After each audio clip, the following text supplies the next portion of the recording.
Welcome to Civics in a Year, the podcast that makes civic literacy fast, accessible, and surprisingly engaging.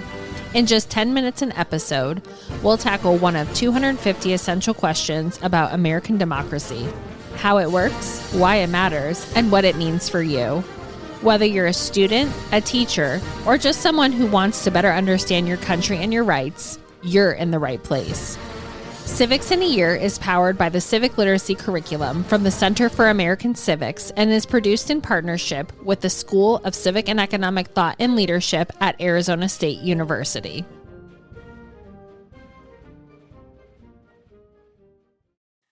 Today's guest is Dr. Sydney Milkis.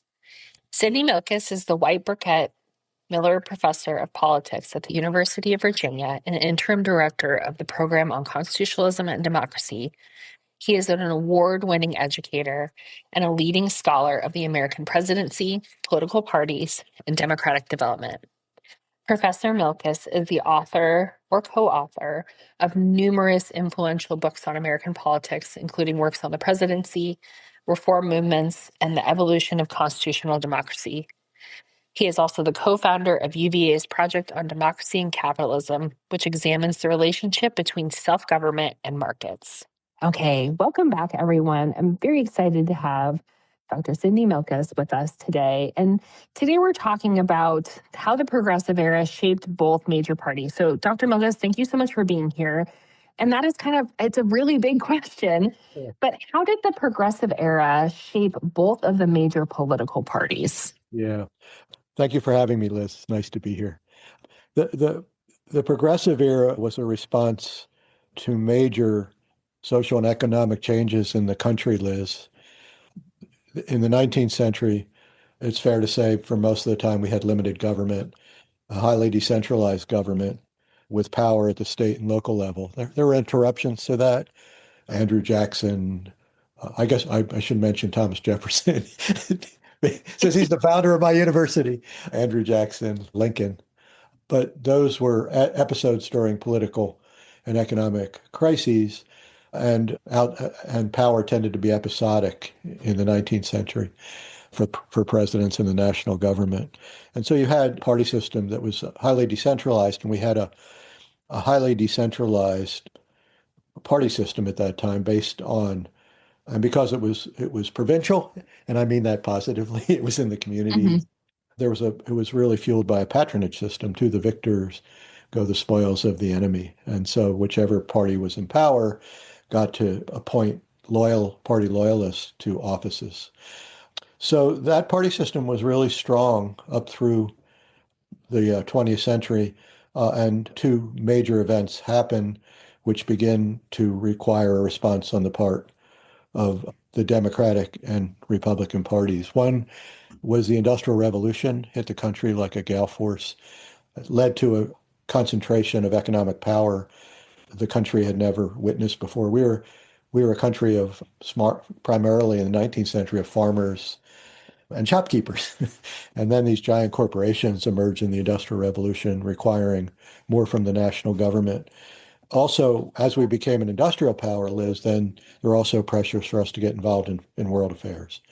And so those two things instigated efforts to transform a decentralized party system into a more national programmatic party system.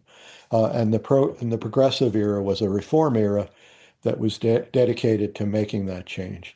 Now, rather than seeing, Liz, the progressive era as one where the Democratic and Republican parties were affected in distinctive ways, I think the way to think about it is there was major efforts on the part of reformers to transcend parties and to establish a political system that was less beholden to parties, which were viewed as bastions of corruption, and therefore an impediment to the federal government's, the national government's efforts to reform the economy and get us involved in world affairs. And there are two primary ingredients of this effort to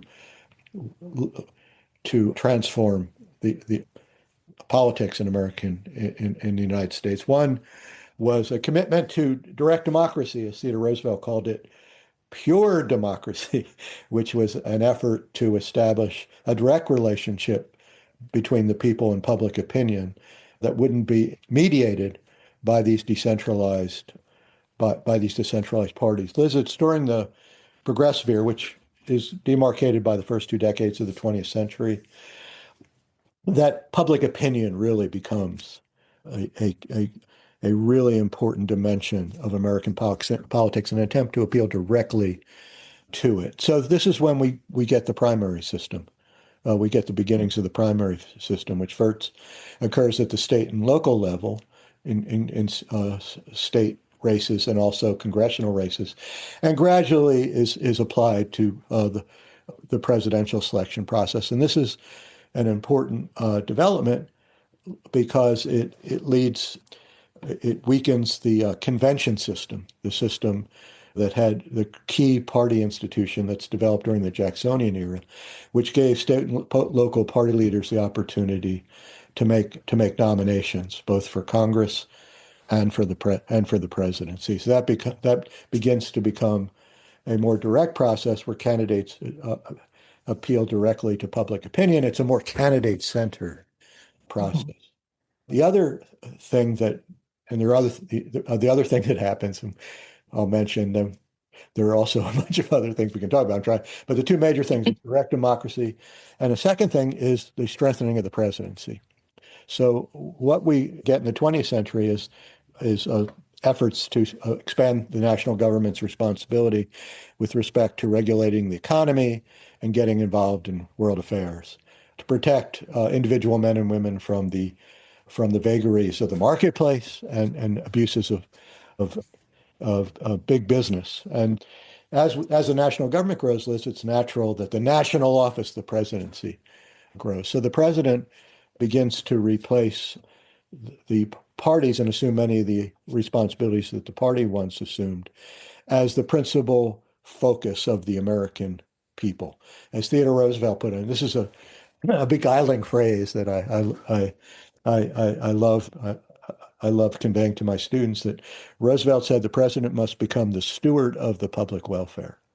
And so the president, rather than the parties, really becomes the major representative in American politics. So overall, that has two effects on the party system, two almost competing effects on the party system. One is becomes the party system goes from a decentralized patronage-based framework to a more national policy-oriented framework. That's so we have a more national programmatic party system. But competing with that is that we have the parties being subordinated to the ambitions and of the president, which substitutes the collective responsibility, which was so powerful when that party system was strong, to executive responsibility. So this weakens both the Democratic and Republican organizations and strengthens the presidency and expands and leads to a more presidency-centered system, which expands the responsibilities of the national government, both in domestic matters and in foreign affairs. And you bring up Theodore Roosevelt, who personally is my favorite president to study because I think he's just unendingly interesting. If we're looking at this kind of progressive era and this, switching to more national politics, what are the other major players that, besides Roosevelt, that people could study if they wanted to? Well, I think Woodrow Wilson, so Roosevelt comes into the office in 1901 after the assassination of William McKinley. He was elected as vice president in 1900. He was put on the ticket because he was a hero of the Spanish-American War. And also, he was governor of New York, and the party leaders wanted to get rid of him, put him in an office they thought was safe, Liz. The vice presidency. He won't bother us there. Because Roosevelt was already making noises about reforming the party system. So when he became president, there's panic. And he serves from 1901 to 1909. I agree with you. he's probably maybe our most interesting president in some ways. My students love learning about Teddy Roosevelt. Yes. But and so he serves from 1901 and 1909, then virtually as the Republican president, which had been the dominant party since the Civil War. But it's now it's a very different Republican Party from the Lincoln Republican Party. Roosevelt makes some efforts to strengthen a reform wing in the Republican Party, a kind of updating of the Lincoln wing of the party, if you will, to deal with national problems now, rather than the problems of slavery, and the Civil War, which Lincoln confronted.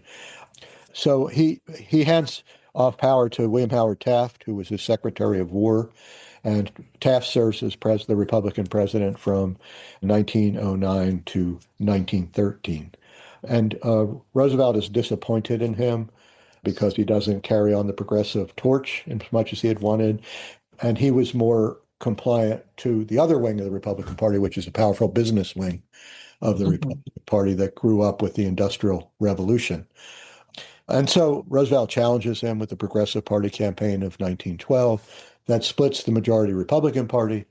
And the beneficiary of that is the Democratic candidate, Woodrow Wilson, who's elected in 1912 and becomes president from 1913 and he's reelected in 1916, and he's president until 1921. And he brings progressivism, Liz, to the Democratic Party. And he would be, I think, he's not as exciting as Roosevelt personally. He's the only PhD in political science ever be elected to the presidency. Really? Yeah, the only PhD to be elected to the presidency. So he's an academic who comes to politics, and he's pretty good at it. But my students don't quite find him as fun as heroes. But he advances these progressive reforms in very important ways. And then when you talked about the primary system, so is that the same primary system that we have today where we vote, I know here in Arizona, we either get the Democratic or the Republican ballot, and then we choose who's going to be in the general election from there. Is that kind of where this came from then? That's precisely where it came from. And it expands over the course of the 20th century. And really, its destination point is the McGovern-Fraser reforms, which are passed in the early 1970s, which extend the primary system into the presidential selection process. And so, the convention system, which at one time was a place of real deliberation and where important choices were made with respect to the party platform and with respect to the candidate, those conventions don't go away, but they basically ratify what happens in the primaries. And the platform is really put together by the president and the president's leading political allies.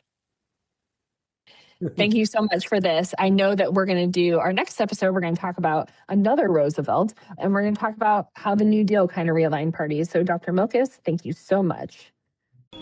Thanks for joining us on another episode of Civics in a Year. If you enjoyed this episode, be sure to subscribe and share it with someone who cares about a constitutional republic as much as you do. For more episodes, resources, and updates, follow us on social media or visit us at civics.asu.edu. Make sure to check out the show notes for any relevant links. Special thanks to the United States Marine Band for their performance of the Stars and Stripes Forever. Let's keep building a stronger constitutional republic, one episode at a time.